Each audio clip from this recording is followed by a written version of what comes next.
Selamat siang semua. Sebelumnya perkenalkan nama saya Batahi Michael Franto Manalu dengan NIM 0502-1282-126037 dari kelas Teknik Pertanian Indralaya angkatan 2021. Di sini saya akan mempresentasikan hasil ujian metode ilmiah saya dengan dosen pembimbing saya, Ibu Dr. Hilda Agustina STP MSI. Yang pertama ada tugas skripsi. Skripsi pertama berjudul Pengaruh Jenis Bahan dan Kecepatan Putaran Pisau Terhadap Kinerja Mesin Perajang Keripik yang ditulis oleh Yustika. Tahun skripsi diterbitkan pada tahun 2021. NIM penulis 0502-1181-722059 dengan dosen pembimbing skripsi Bapak Dr. Insinyur Tritunggal MAGR dan Bapak Dr. Insinyur Hersyamsi MAGR. Nah, variabel. Variabel yang terdapat pada skripsi ini ialah mesin perajang keripik. Yang kedua ada kaitan, pengaruh jenis bahan dan kecepatan pisau terhadap kinerja mesin perajang keripik. Yang ketiga variabel bebas. Variabel bebasnya ialah kinerja mesin perajang keripik. Variabel terkait, pengaruh jenis bahan terhadap kinerja mesin perajang keripik. Parameter. Parameter yang diamati antara lain yaitu perhitungan jumlah kapasitas perpotongan atau kilogram per jam, efisiensi pemotongan dalam satuan persen, dan perhitungan presentasi yang rusak dalam satuan persen. Data yang didapat, nilai efektivitas mesin paling tinggi pada perlakuan kombinasi bahan kentang dan kecepatan putaran 658 rpm atau A2B3, yaitu sebesar 288,90 kg per jam. Untuk perlakuan paling banyak terdapat pada perlakuan talas dengan kecepatan putaran 803 rpm atau A2B1 yaitu 98,73%. Sedangkan kerusakan bahan paling tinggi terdapat pada jenis bahan singkong dengan kecepatan 500 rpm A1B3 yaitu 44,87%. Keseragaman tebalan terdapat pada perlakuan A3B2 dengan jenis kentang dengan kecepatan putaran 658 rpm sebesar 54,33%. Karakteristik variabel berjenis numerik. Pemilihan instrumen. Untuk pengukuran sudah tepat karena pada penelitian tersebut menjelaskan mengenai perbedaan kecepatan pisau pada mesin perajang keripik berdasarkan jenis bahan yang digunakan.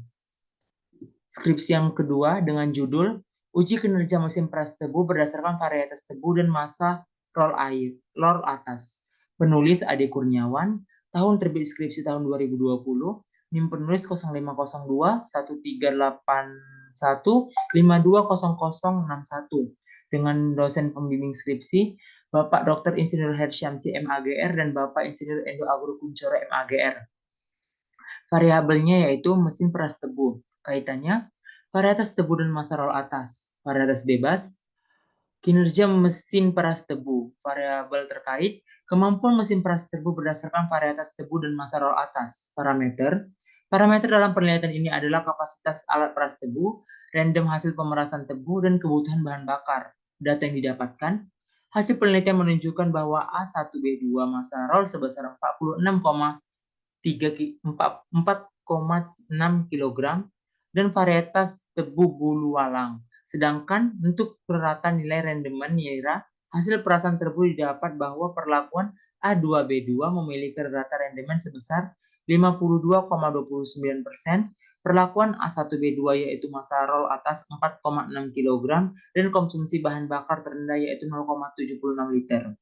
Karakteristik variabelnya yaitu jenis statistically atau korelasi.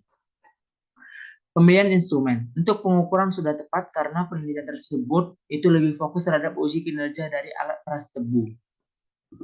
Yang ketiga, penggunaan grow light pada tanaman selada atau Latuca sativa dengan nutrien film TQ. Penulis Yoga Sujianto, tahun terbit skripsi 2019, dengan NIM penulis 0502-1381-41974, dengan dosen pembimbing skripsi Bapak Insinyur Endo Agro Kuncoro MAGR dan Bapak Fari Aprilina Haskari STP MSI. Variabel tanaman selada. Kaitan penggunaan LED grow light pada tanaman selada atau Latuca sativa L dengan nutrien film Technique. Variabel bebas selama penyinaran. Variabel terkait pertumbuhan tanaman selada berdasarkan lama penyinaran oleh lampu LED grow light. Parameter. Data hasil pengamatan diperoleh dari pengamatan pertumbuhan selada berdasarkan lama penyinaran menggunakan lampu light grow light.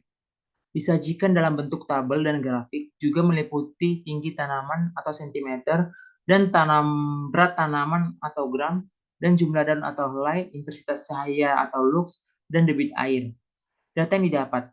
Perlakuan dilakukan secara 3 kali, yaitu 12 jam, 18 jam, dan 24 jam. Hasil terbaik yang didapat pada perlakuan 24 jam dengan hasilnya yaitu pertambahan daun sebanyak 6,8 helai, berat sebesar 18,39 gram, dan tinggi sebanyak 12,8 cm. Karakteristik variabel, jenis statistikali atau korelasi. Pemilihan instrumen. Untuk pengukuran sudah tepat karena penelitian tersebut itu lebih fokus pada pengukuran pertumbuhan tanaman selada yang disinari lampu LED grow, baik dari pertambahan tinggi tanaman selada, pertambahan berat, dan pertambahan nilai daun. Yang berikutnya ada tugas artikel ilmiah. Dengan judul artikel ilmiahnya penerapan inovasi teknologi pertanian dan hubungannya dengan ketahanan pangan rumah tangga petani, dengan penulis Ana Fatshia, Siti Amanah, dan Yatri Indah Kusumastuti. Dengan tahun terbit tahun 2016 dengan nomor jurnal Vol 12 nomor 12. Variabel teknologi pertanian, kaitan penerapan inovasi teknologi pertanian dan hubungannya dengan ketahanan rumah tangga petani. Variabel bebas pertanian, variabel terkait penerapan inovasi teknologi pertanian. Parameter, mengamati pengaruh inovasi teknologi pertanian terhadap ketahanan pangan rumah tangga petani. Data yang didapat, jenis motivasi teknologi pertanian dikembangkan atau ditetapkan oleh petani bergantung pada iklim, cuaca, dan keadaan lingkungan sekitar lahan petani. Petani menggunakan teknologi yang dapat membantu para petani untuk dapat meningkatkan hasil panen. Karakteristik variabel yaitu statistically atau korelasi. Instrumen yang dipilih tepat karena membahas mengenai pengaruh penerapan dari inovasi teknologi pertanian terhadap ketahanan rumah tangga petani. Sekian hasil ujian metode ilmiah saya dapat jabarkan. Jika ada kesalahan kata ataupun pengucapan, saya mohon maaf. Saya ucapkan terima kasih.